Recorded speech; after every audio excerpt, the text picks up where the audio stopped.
Hello, you all know who I am. I'm Dave Potyondi. There's a PFC ball. As I travel around the world, people use PFC. This is the kind of thing they do. They take me to show me things like that. What do we got here? PFC, particle flow code. This is actually a very general purpose code that lets you do distinct element modeling. Um, what we have in there is it's not only a computational engine, but there's a graphical user interface, and there's a number of tools in there to help you make plots and to visualize data and visualize your model and all that kind of stuff. Um, it got created in 1994. I'll talk a little bit more about that later, just to give you a rough idea. We've sold about 2,000 licenses in that period of time. Um, and the focus of this is going to be on fracture, basically rock fracture, and as we say, flow, brittle rock-like materials. So let's do a big, before we do this big overview, let's do this welcome and introductions here. Okay, so I'm going to tell you a little bit about my background and how it is that I end up sitting here in my basement in front of this screen and teaching you about PFC. So if I look out my office window, I see the Mississippi River. It's the biggest river in the United States. It goes north to south. It's probably 1,500 miles long. Uh, it actually starts at Lake Itasca, and that's what Itasca is named after. And there'll be a story about that later. But if I look out my window, there's a Mississippi River. And if I go 5 miles upstream, that's where I was born. And that's where I grew up in Minneapolis, Minnesota. And I ended up doing my undergraduate studies at the University of Minnesota in civil engineering. And at the time, Charles Fairhurst, who is a senior professor at civil engineering and a very well-known guy in the world of rock mechanics, he started an honors program because he wanted to try to keep high-ability students interested in civil engineering. Most of these students at the time were going into computer science. So he set up this honors program. They selected like about 8 or 9 of us, and we came there and we got to work with faculty directly. And these faculty then would, the idea was don't just teach them calculus and all these tools in a vacuum, but like start talking about engineering problems right from the get-go. And then basically start developing the ideas behind, oh, in order to solve this problem, we need to learn about this thing called calculus. And here's the basic idea of calculus, things like that. That got me very interested in modeling. That also was the next year. That was also the beginning of Itasca. I worked there as an intern at the very beginning. And then I ended up going to Cornell to do graduate school. And what I studied there was essentially computational fracture mechanics. And so I got interested. I'm interested in computers, and I'm also interested in physics and the physics related to how things break. So I did that. I did a postdoc for a year at Georgia Tech, and then I came back to Minnesota and joined Itasca. And at the time, Peter Kundal had just recently come up with this idea of we can take these discrete element models, which, by the way, had just been embodied as a commercial product called PFC. And he says, I've been like gluing these little balls together, and I've been doing compression tests on them, and boy, they look so realistic. They really look like rock fracture. He says, I think it's all just a bunch of graphics visualization stuff, and it's probably not going to amount to anything in terms of, quantitativeness. But, you just finished this fracture mechanics stuff at Cornell. What if we do some research together and see what we can see? That then has led to kind of a continual bits of research along the way where we developed in the process what we call the bonded particle model. It turns out that this model is actually quantitatively behaves like rock. And it's been used by hundreds of researchers around the world since that time. I also went to, in the middle of all this, about 2001, I became a professor, University of Toronto, civil engineering. I was there for 2 years. It just wasn't a good time for my family to be moving. My wife had to give up her job. We just had a baby. We didn't know any people there. She became very unhappy. And so I ended up deciding to come back to Minneapolis, came back to Itasca. I've been back again ever since. I really like to teach. The one thing I miss in my life professionally is not being a professor, not being able to teach. So my teaching outlet is doing these training courses, which, are more like a set of lectures actually than, we're not just going to do a bunch of clicking on buttons. And I've probably done like 35 or more of these things throughout the years, all around the world in different places. And I'm still also doing bonded particle modeling research. Um, so that's me. That's how I ended up coming here. That's my background. So let's talk about PFC. But before we start, here's an important thing. I want to show you this. I found out about this some years ago. I think it's really useful. All right, let's go through this here. I'll remember that I did not make the world and it does not satisfy my equations. Though I will use models boldly to estimate value, I will not be overly impressed by the mathematics. I will never sacrifice reality for elegance without explaining why I have done so. Nor will I give the people who use my model false comfort about its accuracy. Instead, I will make explicit its assumptions and oversights. And then this last one I find interesting. I understand that my work may have enormous effects on society and the economy, many of them beyond my comprehension.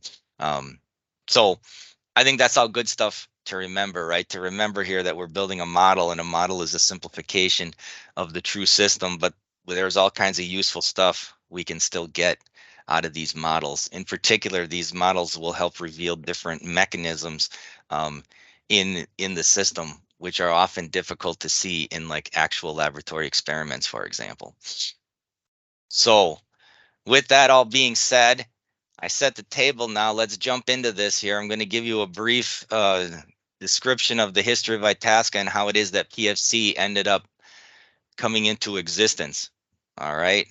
So Itasca, we both do consulting and software development, and we do things mainly related to the Earth environment. At this point, we have 15 offices around the world. We have about 193 staff, and these are mainly in mining and civil, some geotechnical. We also do some hydrology stuff. And we also, at this point, now have people that are actually like software engineers. A lot of those 200 staff, as you can see, are PhDs, and we do consulting in these different areas, right? Mining, civil, petroleum, geothermal, waste isolation. That's like nuclear waste isolation or CO2 sequestration. We're starting to get involved in some of those types of projects. The thing that we're interested in now is this idea that we have these numerical modeling codes. And these are definitely advanced codes. These are considered state-of-the-art codes for doing this type of modeling. A little bit about the history. How did we come to be? 1981, Charles Fairhurst, rock mechanics guy, University of Minnesota. He basically had all this research and consulting with all these mines in particular, and like he might have a guy would finish his PhD thesis, and then the mine would come back and say, "Hey, could you look at this? We want you to also I want you to study do this kind of thing." And he'd say, "Well, it's not really appropriate for a PhD thesis." So he said, "Why don't I spin off a company?" And that company then where I could do more of this R&D type stuff that's not just the research. It could also be development and application. That at the time, Peter Kundal, who is the originator of the discrete element method, Peter Kundal was an adjunct professor at University of Minnesota. Peter doesn't really like to teach. He really likes to just solve problems. So he ended up essentially working for Itasca, and he's the guy who had the ideas and the original implementation of the different Itasca codes. So those started coming out in 1985. UDEC became available. Basically, these codes were developed by Peter Kundal. They were used by the consultants mainly to do mining type problems. And then again, the mines came back and said, "Hey, maybe could we get that code and we could have our guys do some runs of that?" And then we said, "Hey, maybe we should start selling these things." That would be helpful because we're a consulting company. There's a lot of ups and downs. This might smooth out the revenue if we also sold some codes. So UDEC was the first, then we started selling FLAC and 3DEC. If you don't know what those are, I'll show you in a few slides later what those things are. And then eventually we created these PFC codes in 1994, 95. I joined Itasca at the beginning of 1995. Another thing that Peter Kundal said, he said, I want to start to do this bonded particle research. Well, we didn't call it bonded particle research. I'm just starting to glue these things together and look at it. And he's working in the radioactive waste industry. And then he also said, hey, are you interested in this kind of stuff? And I'm like, yeah, this is interesting, the way that it breaks. I'm a fracture mechanics guy. And then he said, okay, and you like to write code. So here, write the manual for PFC, because we got a product, we got to do that. So the original manuals, all 3 volumes, were written by me. It forced me to go totally inside the guts of the code and understand what was really happening. By 1988, then we started an office in Sweden. By 2000, we had 9 international offices. These are all like small things originally. Like there's a mine in Chile, and you want to do consulting, and the guys in Chile would really like to have guys who could come out who are local and not just work with people in Minneapolis. And that's why these offices got created. At this point, we got 15 offices around the world. And a little bit of a story. Okay, the name Itasca. All right, this is a map. This is a very kind of crude map, but basically right here is Minneapolis. This is where I'm looking out my window. Here's the Mississippi River, and if you go about 160 miles north on that river, you come to what we call Lake Itasca. This is Lake Itasca. This is where Lake Itasca is flowing out into the beginning of the Mississippi River. You can like walk across this on the rocks here. How did it get its name? There was a guy named so in the early 1830s, the United States was this young country. We have this big, huge river in this country, and we still didn't know officially where was the source of this river. So we launched a military expedition, and the Schoolcraft guy was the head of it. And at that time, we would also, on these expeditions, you would bring a priest along, a Catholic priest. And the idea was you were supposed to convert the Native Americans to Christianity. That was just the way it was. That's the way people looked at it. Well, so as the other thing about this expedition is that the leader of the expedition is going to get to name the place that he finds. So the story goes that as they were going upstream, they were having these discussions and with the priest and Schoolcraft, and they were trying to come up with a name. What are we going to call this thing? And they started saying, well, it's the source. It's the head, and the word for head, it's the head of the river. It's the source of the river is Caput, as you see down here. And then and these were Latin words because the priest knew Latin. And then it's like, what about the source? It's the true one. It's the real one. That's what we're going to search for. And that word is veritas. And so what they did is they took these 2 words and they chopped them up and put them together, and they made a whole new word called Itasca. That's the origin of the word Itasca. When Charles Fairhurst started the company in 1981, his story is that him and his 2 other guys he founded it with were going in the taxi cab to go to see their lawyer to write up the papers to start it as an official company. They still didn't have a name exactly, and in the cab they came up with this idea, let's call it Itasca. There's that lake up in northern Minnesota, Itasca. It's like rock and water. It's the kind of stuff we do. And so we like to joke that Itasca, we're the true source. We're the true source of geotechnical modeling knowledge. Ha. This is the idea, the sort of core values here. We have a lot of really smart people and this like passion for learning and innovation. It's the kind of thing that guides the work that we do. And this talks about, our goal is to make the name Itasca synonymous with technical excellence in earth engineering. Notice this, when a client has a difficult problem to solve in this area, the first name they think of is Itasca. Again, these codes are focused on state-of-the-art complicated things. There's a lot of codes out there if you just want to do some very deep, very specific type of, I want to install rock bolts in my tunnel. There's codes now that, cost $100 and they help you like install rock bolts. If you want to really actually model the whole excavation and all of its different behaviors, you're going to instead use something like one of our codes. This is an interesting thing about our company. There's really these 3 things that we blend together. Remember, we have all these PhDs, so we do research projects. We get involved in big consortia, for example, to do different things. As you'll find out in a little bit, PFC got created because there was a group of companies that got together to fund it. So here's the software, right? We develop software, but we also have all these consultants. who are using the software and doing their problems. And so a big part of who our clients are our own internal consultants. And they're all working on state-of-the-art problems. So they're really pushing things, right? So they're calling us up and, this isn't working, or we would really like to be able to do this. We would really like to have plasticity in our liner elements that we use to model shotcrete support. And so, okay, well, let's go and add plasticity to these things. And that would be in like our continuum code, FLAC 3D. I'm the guy who developed all that logic years ago. And then, for example, for the last couple of years, I've spent all this energy and added plasticity to these liners. That was driven by consultants needing to do that, right? And then as we do research, there was a big consortium some years back that Itasca was a big part of, caving.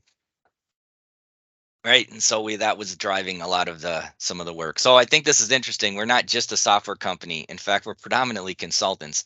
And the software is a relatively small part of what we do. I'm an example of someone who does research and software development. I'm kind of a lone wolf here almost, because there's not very many people left at Itasca like that, because the software is getting more and more sophisticated, and we're starting to there's people that just do software. They're like computer science people. I'm still one of the few who's actually doing research and software development at the same time, because I really like doing both. So again, geomechanics, hydrogeology, and this idea of we partner with different people to do research. Here's that caving study I mentioned. This was a big consortia to look at blasting, rock blasting, large open pit, things like that. We are now beginning to do geothermal research with the Department of Energy and others. And then we also foster education and university research. We have this thing called the Educational Partnership. And what this does is, if you're doing a PhD somewhere in the world and you need to use our codes as an integral part of it, you can apply for this program. And then if you get in, you basically get to use the software for free. But more importantly, you get a mentor at Itasca to work with, to help guide you in your use of the software, again, because these things are complicated, and it's helpful to have someone who's experienced do that. So I've also got a number of IEP students, who have over the years and continue to do a lot of interesting applications of PFC. So here's the software, right? Let's break it up into continuum, jointed, and particulate. Okay, so continuum, we sell these codes called FLAC 2D and FLAC 3D. And what we're going to do, here's the example of what you would do with that. There's a deep excavation. It's in rock. Maybe there's one or a small number of joints, right? So this is a continuum. It's a fully plastic material. So there's all kinds of constitutive models you can have. And then for the joint, might be some general complicated joint behavior. So this is a continuum representation. Then you can come along and say, wait, but actually it's a jointed rock mass. That's usually what it is. There's usually all kinds of joints. And so this then would be, we could do with this distinct element method, and UDEC and 3DEC, these are polyhedral bodies. So now this behaves as a block, which can interact and slide and move and open with other blocks. Internally, that block is deformable because it has a full continuum grid inside there as well. So these are the kind of problems that people look at with UDEC and 3DEC. And then what happened here is, Peter Kundal developed a distinct element method for his PhD in 1974. He wrote his famous paper about it in 79. We started, selling this UDEC stuff and 3DEC stuff in the mid 80s. And then essentially people right away started coming back and saying, well, to be more realistic, these blocks need to break. And how could we do that? And so Peter said, well, you could have an ad hoc criteria that just breaks the block somehow based on the stress state. He says, but boy, wouldn't it be a better way maybe if we took those blocks and we just represented them with a whole bunch of little balls glued together? And if that were to work, that would allow us to have damage forming. And if they wanted to break, they would just break so-called naturally. The breakage would be an emergent property of the system. This was basically where his idea was to begin trying to do this back in 95 when I came and started working with him. And as I mentioned, that's now evolved into a quite mature approach, which we call bonded particle modeling. We also call certain types of this bonded block modeling. We'll get to that. We'll get to that later. All of these programs are basically doing explicit dynamics, this idea that we're taking small steps forward in time. We might have very large deformation. Obviously, in the case of PFC, it can be flow. It's really not deformation. It's complete general movement. For the continuum codes, there's all kinds of constitutive models for soil and rock. And obviously, with all this plasticity going on, you can track the failure going from an intact state to a plastic state. You can run dynamics because it's taking time steps forward in time. And then we have these scripting languages, this fish and also Python to gain access to the codes. Again, this is this explicit dynamics approach. The bottom line is for the continuum codes in a constitutive law, the basic idea is we know that an increment of displacement that then has to basically, based on the constitutive law, determine what's the resulting force or stress. This is just showing we're taking a time step, doing equations of motion, doing force displacement. So, what we're not doing here is we're not forming a big giant stiffness matrix and trying to invert that matrix. Instead, again, we're taking these small steps forward in time. Software, again, all these codes were originally developed for geotechnical problems for different areas of application. But PFC 2D and 3D, people started using these for all kinds of applications we never dreamed of once we put these out in the world. Back in 94, 95, these were the only discrete element programs that were commercial. So in particular, people started looking at these problems that involved both fracture and flow. And we'll show that in a minute. This is, again, the idea of FLAC 2D, 3D. These are examples that people model things like, here's a tunnel, here's these big cable bolts that are in the wall and things. This is a big, giant, deep excavation, looking at these drift and looking at the stresses around them. Here's the idea, these U-deck and 3-deck models. Here's an advancing stope, and you can see how it's closing behind. It's advancing from left to right. Here's a big, giant open pit, looking at contours of where it's beginning to fail. This is a thing modeled with 3-deck. This is what we call a bonded block model, where we essentially take a collection of tetrahedra that perfectly fill space. We put some glue, some bonding between them, and then those things can break along those edges. And here we also have these cable bolts in there. This is an excavation, and this is how it's beginning to break in this region, and these bolts are holding it in place. This is also an example of that same type of approach. This is a U-deck model. These are made of Voronoi cells. Voronoi algorithm basically takes three-dimensional space, throws a point cloud at it, and then ends up determining a set of polyhedra that enclose polygons that enclose each little point in such a way that the area or volume inside that particular polyhedra is all the space that's closest to that point. So you get these completely space-filling polygonal and polyhedral in 3D sets of cells, if you will. And what people then do is they take those cells and they can model them in U-deck, where each cell becomes a block. And again, we then put some kind of a glue law, if you will, along the boundaries, and it can start to break. And so this is a 1 by 1 meter chunk of this thing represented, that we again would call this a bonded block type model, and it's being loaded as a UCS test. And here are the broken edges that are just naturally forming in that system. You see how a crack is emanating here from one of these, and these are holes that were drilled in to begin with. Emanating from the hole, remember from your basic mechanics, if you have a circular hole in a compressive stress field, you generate tension on the top. You get 3 times the compression on the side.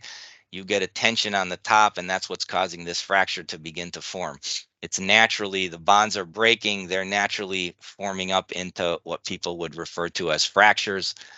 This is another example of that. This is a drift.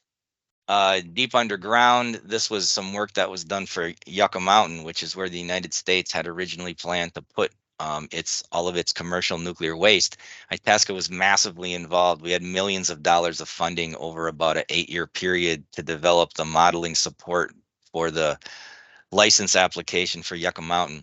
And part of that work is that the idea was they were going to make these big drifts, and they were going to put the radioactive waste in the floor of the drift, and then they were going to come back and backfill these things. But the idea was that we don't really understand exactly all the different mechanisms going on. So what they were going to do is put the radioactive waste just sitting there on the surface in those drifts, and they were going to leave them open for 200 years, with the idea being that maybe the technology gets improved over 200 years, and we can look at also our models and what they're predicting and what we're actually seeing over time. The problem is, if you leave something in a drift, it's just sitting there, you're going to get water forming, and it's going to drip down. And the concern is, if it drips down on the waste canisters, it's going to begin to corrode them. Oh, geez, there's a problem. So the idea was to put what they call a drip shield. Here it is, that they would build on top of the canisters. But then, of course, because it's nuclear waste, you got to think of all these crazy scenarios. And one of the scenarios is an earthquake occurring.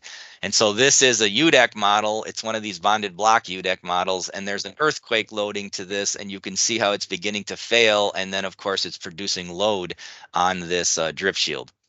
So that's kind of interesting. You can also see the dilation that's occurring away from where the main stuff is breaking. You see all of these behaviors as well in the bonded particle models with PFC.